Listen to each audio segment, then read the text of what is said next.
Olá, meninas, tudo bem? Hoje a gente vai falar, né, sobre a mulher samaritana e para a gente entender um pouquinho a história e o porquê dessa história ser tão importante, a gente precisa entender um pouquinho o contexto histórico. Aqui a gente está diante de uma guerra entre povos, né, de uma divergência, né, e esse local, primeiro eu vou falar do local. O local onde, né, estava havendo esse encontro era o Poço de Jacó. Foi onde a terra, né, ele ficava localizado numa terra que Jacó comprou para armar, né, a sua tenda.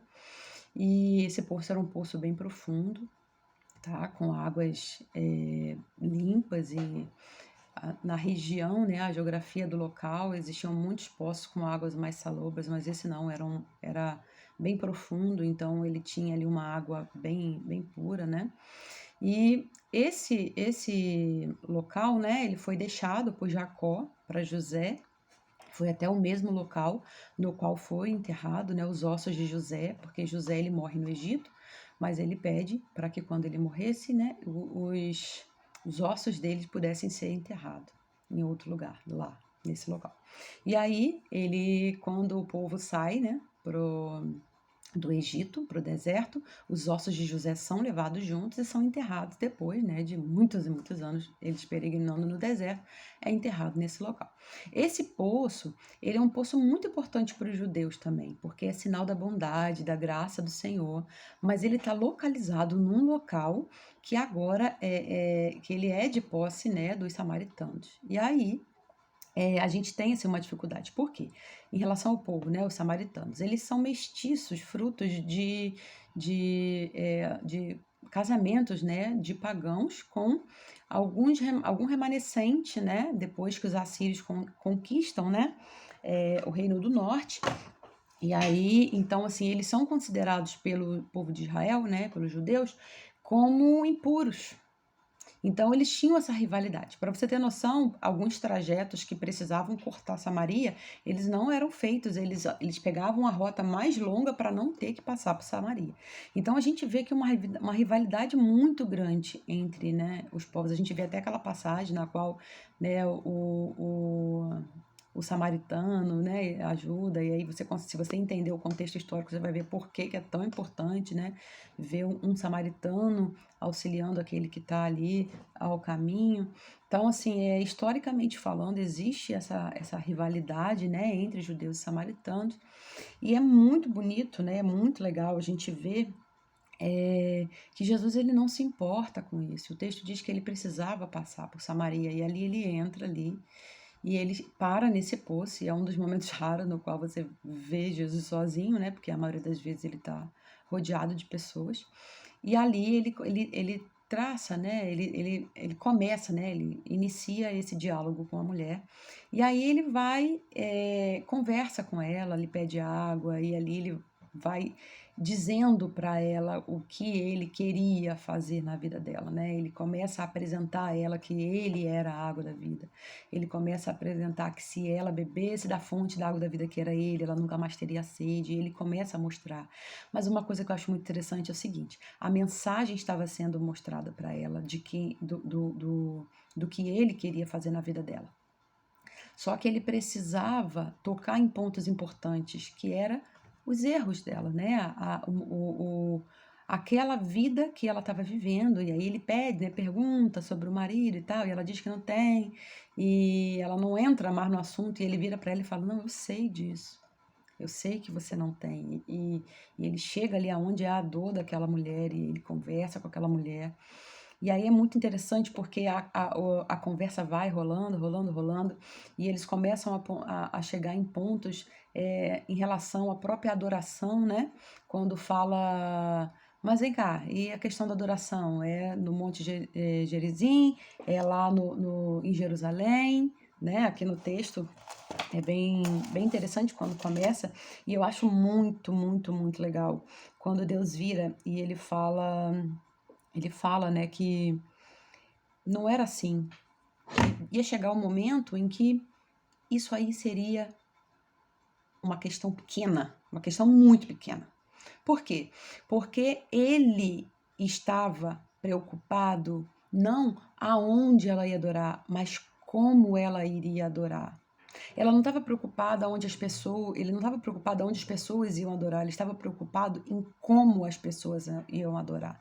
E ali naquele momento ele mostra isso para ela, algo impressionante nessa conversa que me chama muita atenção, que é a primeira vez que formalmente ele se apresenta, porque ela vira e fala assim: "Não, o Messias está chegando e ele vai poder nos explicar". E aí ele vira para ela e fala: "Eu sou o Messias". Em todas as outras vezes que havia uma referência a ele como Messias, ele sempre confirmava, mas pedia: "Deixa isso quieto, não espalhe, não". E ali naquele momento não, ele vira para ela e fala: "Eu sou o Messias". Ele se apresenta a ela, ele se revela a ela. Então nessa conversa a gente vê ele dizendo que quer que ela tenha a vida eterna, que ela beba dessa água para que ela nunca mais tenha sede. Ele fala que ele conhece o pecado e a dor dela. Ele fala que a maior preocupação que ele tem não é aonde ela vai adorar, mas é como ela vai adorar. Então, esse encontro dessa mulher com Jesus mudou a vida dela. E é interessantíssimo quando aqui no verso 39 fala assim: olha, muitos samaritanos daquela cidade creram nele por causa do seguinte testemunho dado pela mulher. Ou seja, o encontro dela com Cristo foi tão intenso, foi tão verdadeiro, foi tão genuíno, que a partir daí ela logo sai correndo e fala para as pessoas e vai testemunhar para as pessoas. E a partir do testemunho dela, muitas pessoas aceitam a ele, muitas pessoas o seguem. Algo muito legal também é quando aqui mais para frente, né? Cadê? Eles falam assim, ó, e disseram à mulher: agora cremos, não somente por causa do que você disse, pois nós mesmos o ouvimos e sabemos que este é realmente o Salvador do mundo. Ou seja, ela não só falou para ele, mas ela mostrou Jesus para eles. E agora, porque eles viram, eles ouviram Jesus, eles agora entendem que ele é o Salvador. Mais um pouquinho aqui atrás, né? Voltando um pouquinho no texto, os discípulos falam para ele que ele precisava se alimentar e que estava na hora dele comer, que ele precisava comer, e ele fala o seguinte, ele diz assim, olha, cadê aqui? Disse Jesus: a minha comida é fazer a vontade daquele que me enviou e concluir a sua obra. Vocês não dizem, daqui a 4 meses haverá a colheita? Eu digo a vocês, abram os olhos e vejam os campos. Eles estão maduros para a colheita. Ou seja, assim como aquela mulher, ela aceitou, ela ali entendeu qual era a missão dela de levar, de testemunhar quem ele era, de mostrar aquelas pessoas que a maior preocupação do Pai era que eles o adorassem em espírito e em verdade. Ele era o Messias, ele era o Salvador. Ela entendeu essa mensagem aqui de que os campos já estavam maduros, estavam na hora da colheita. Coisa que os próprios discípulos aqui não estavam compreendendo muito bem. Então essa mulher nos ensina que quando nós temos um encontro verdadeiro com Cristo, primeiro, ele conhece quem nós somos, mas ele está preocupado em nos forjar, em nos lapidar para que a gente se torne verdadeiras adoradoras que adorem o Pai em espírito e em verdade. E não só entender essa adoração, mas é transbordar ela através do nosso testemunho para que vidas possam conhecê-lo. Quantos lugares você vai? Ali era um local que ninguém imaginava que dali sairia essa salvação. Era um local de conflito, por mais que pudesse ter sido importante historicamente, era um local que era um ponto de guerra ali, eles não, ia haver uma divergência, se fosse outra pessoa ali, ia ter inúmeros problemas, porque era muito conflituosa a relação dos judeus com os samaritanos, mas Deus não estava se importando com isso, Jesus não estava se importando com isso, ele queria salvação para aquela mulher, e que através da salvação daquela mulher, muitos testemunhassem do amor dele, que o Senhor ministre isso na tua vida, e que você entenda que Deus não está preocupado aonde você vai adorar, mas como você vai adorar. Deus, ele está mais preocupado com o seu coração, aonde você vai, para as pessoas que você vai falar desse amor, como que você vai impactar a vida das pessoas com esse amor. E a colheita, essa é a maior preocupação, é que a gente vá e que a gente colha, porque os campos estão brancos, estamos precisando de mulheres que se posicionem, que amem o Senhor ao ponto de sair por aí testemunhando do amor dele. Meninas, amo vocês, muito obrigada por estarem aqui comigo mais uma vez e amanhã nós estamos juntas de novo.